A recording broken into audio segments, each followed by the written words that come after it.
आज की वीडियो में हम पढ़ने वाले हैं क्लास 5 से हिंदी की बुक चांदनी का 25वां चैप्टर, जिसका नाम है श्री कृष्ण जन्म कथा, यानी कि भगवान श्री कृष्ण के जन्म की कहानी। और भगवान श्री कृष्ण से ही संबंधित कुछ और चीज़ें भी पढ़ेंगे इस चैप्टर में। तो चलिए पढ़ते हैं।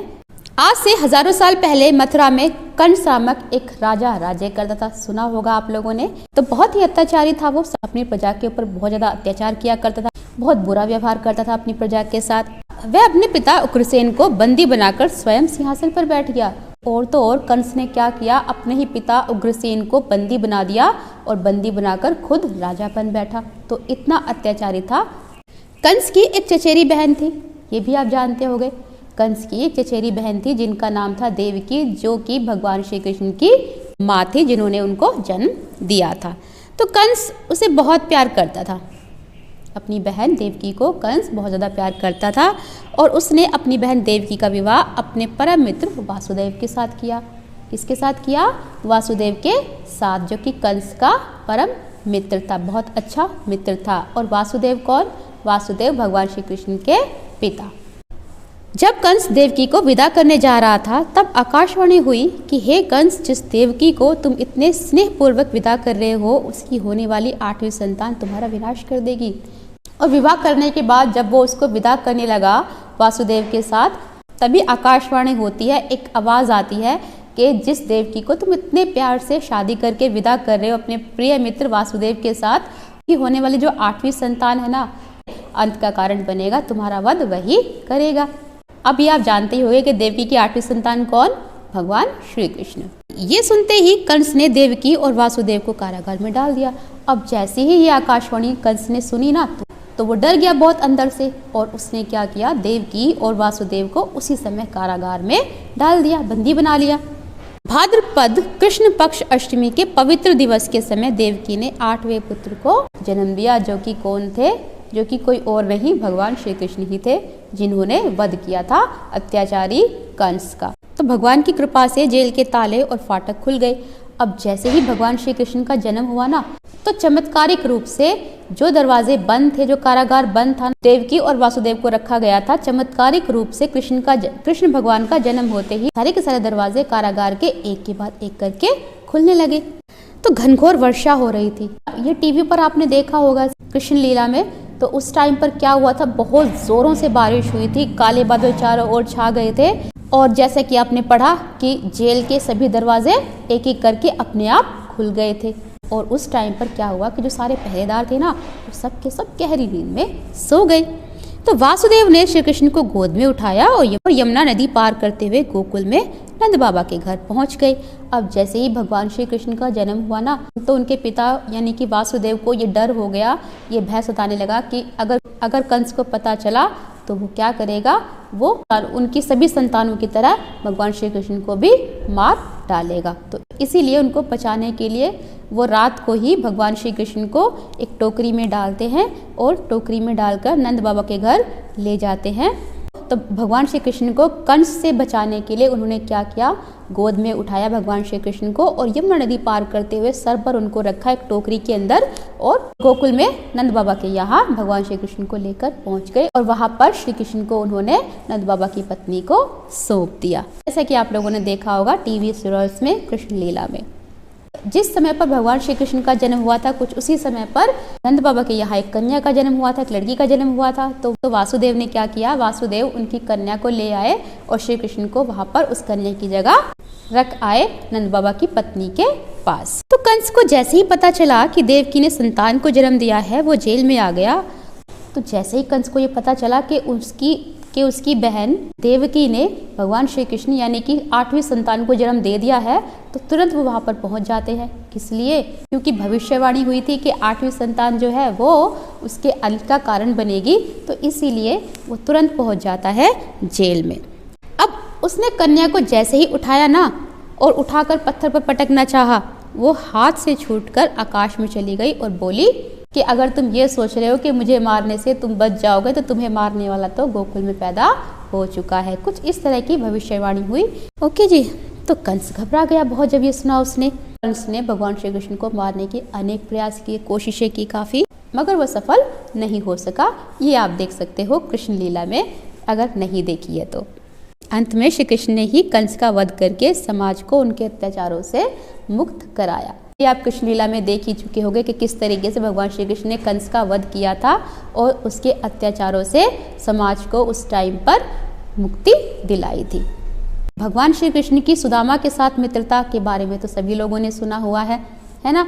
तो उसी से संबंधित एक किस्सा यहाँ पर दिया हुआ है, चलिए उसको भी पढ़ लेते हैं। श्री कृष्ण और सुदामा की मित्रता विश्व प्रसिद्ध है, सभी लोग जानते हैं। तो दोनों संदीपनी ऋषि के आश्रम में एक साथ पढ़ते थे। संदीपनी ऋषि के आश्रम में श्री कृष्ण और सुदामा दोनों एक साथ पढ़ा करते थे। तो श्री कृष्ण थे एक राजा के बेटे और सुदामा था एक गरीब ब्राह्मण का बेटा। तो गुरुपत्नी की आज्ञा पाकर दोनों जंगल में लकड़ियां चुनने जाते थे। अब गुरुकुल में तो सभी बराबर थे, चाहे वो राजा का बेटा हो चाहे वो रंग का बेटा हो, है ना। तो वहां पर तो सबको समान रूप से काम करने पड़ते थे। तो एक दिन क्या हुआ, गुरुपत्नी की आज्ञा पाकर लकड़ियां चुनने के लिए चले गए।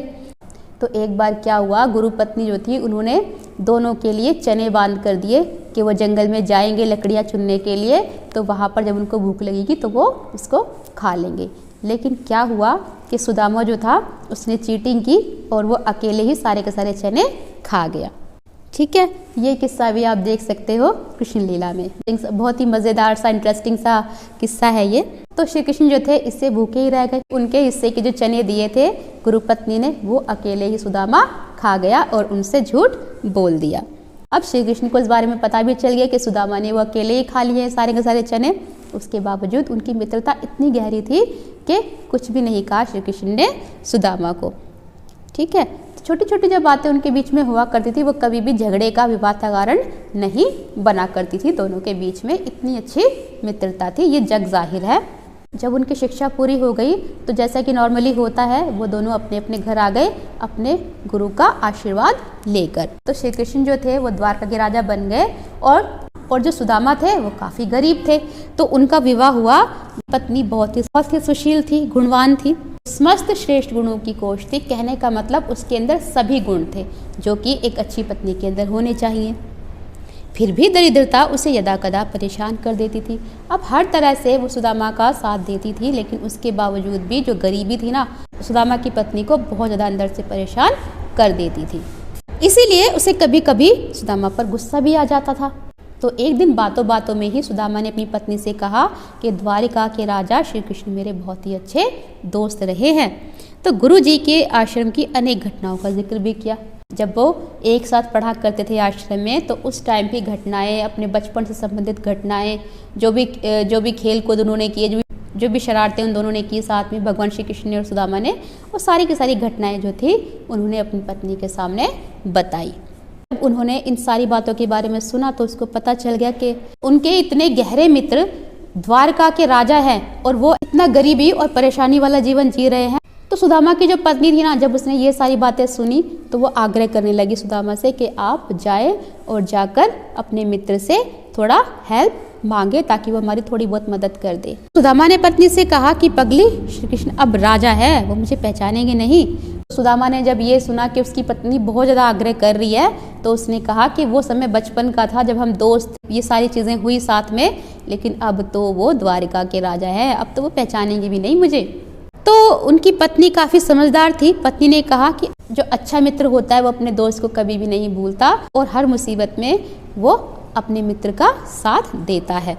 तो पत्नी के बार बार समझाने पर एक दिन सुदामा द्वारका की ओर चल पड़े। पत्नी के कहने पर वो चल पड़े श्री कृष्ण से मिलने के लिए।